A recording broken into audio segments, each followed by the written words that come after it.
Brixton Metals. We're trading on the TSXV triple B and triple BXF on the OTCQB. So our forward-looking statement, safe harbor.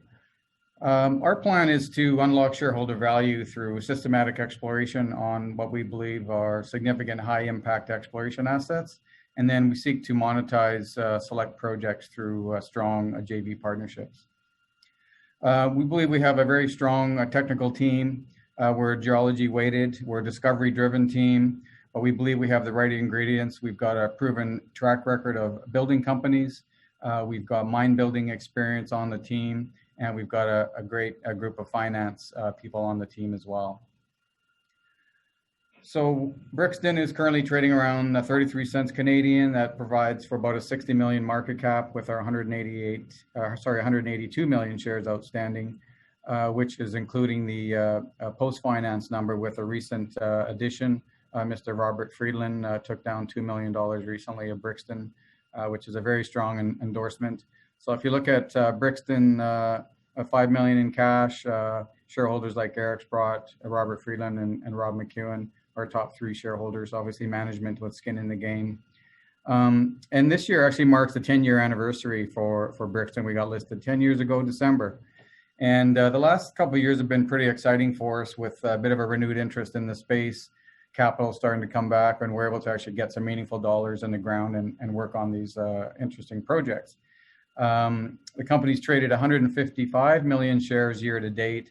So pretty significant liquidity and volume in the name, considering 40% of the stock are held by strategics that are not trading. So Brixton has 4 wholly owned assets, 3 in Canada, 1 in the US.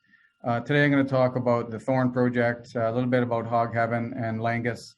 Atlan I'm going to skip today just because of the time window here, but you can look at that on our website. Really focused on silver, gold, and copper. We do have some other byproduct metals, but those are the three commodities we're exploring for in Canada and the US. So the Hog Heaven is a interesting story because we recently announced a significant heads of an agreement with HPX. HPX is a Robert Friedland-led private-based, US-based explorer, which really is, if you're not familiar with them, they're a world-renowned exploration development company. So they've taken a pretty keen interest in this Hog Heaven project that we acquired back in the bottom of the market in 2017. And we believe, as they do, that there's significant untested mineralization here and meaningful discovery potential on this project. It does come with some historical past production, and a pretty significant amount of work was done. It was actually a feasibility stage project in the late 80s. I mainly focused on the silver and gold, but I think the target really is to flush out a big porphyry system. So the deal is pretty attractive for Brixton. It means about $4.5 million US cash for Brixton over 6 years, and HPX is required to spend $15 million US to earn 51%. Then they can fund an additional $25 million to get 75% of the project, and they'll be the operators of the project. So pretty significant for us. We're pretty happy to be working with them, and I'm sure we'll learn a lot. Shifting gears into Thorn. This was Brixton's flagship project, and it really still is. We've been at this for some time, but if you recall the Thorn Project a couple of years ago, the property today is not the same project. It has grown to a massive 2,600 square kilometers. Now the largest land holdings and mineral tenure holdings in the Golden Triangle under one banner. We made 2 strategic acquisitions this year to fill up the block. And we basically, you can leave Vancouver and you can be here for late lunch.